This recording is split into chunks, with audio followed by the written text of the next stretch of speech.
কষিয়ে দেবো।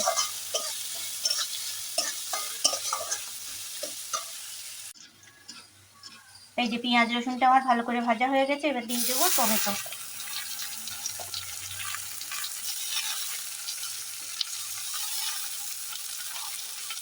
এরপর দেবো লবণ, দিয়ে এটা একটু ভালো করে কষিয়ে নেব। তারপরে আমি একটা মশলা তৈরি করে রেখেছি, এই মশলাটা দিয়ে দেবো।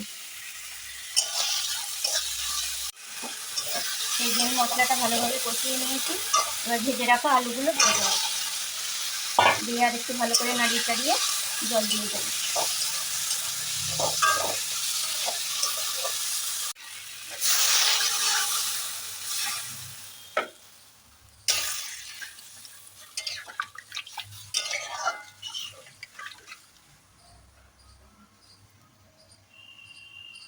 এবার কিছুক্ষণ ঢেকে রাখবো।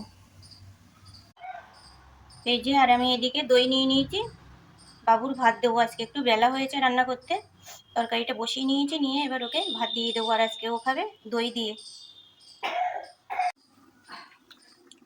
এই যে ওর ভাতটা ভালো করে মেখে নিলাম, এবার ওকে দিয়ে আসবো।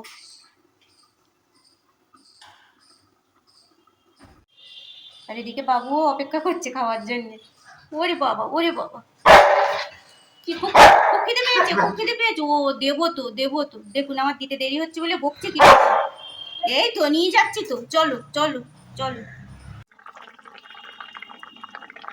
এই যে আমার আলুটা ভালো করে সেদ্ধ হয়ে গেছে, এবার দিয়ে দেবো ডিমগুলো,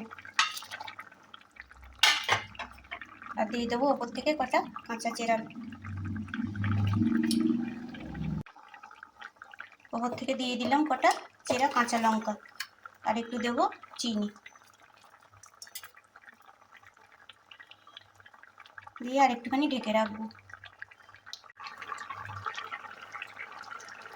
এই যে রান্নাটা আমার হয়ে গেছে, আর খেতে কিন্তু খুব সুন্দর হয়েছিল।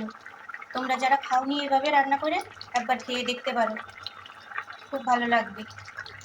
আর আমার ভিডিওগুলো যদি ভালো লাগে একটু লাইক কমেন্ট শেয়ার করে পাশে থাকবে।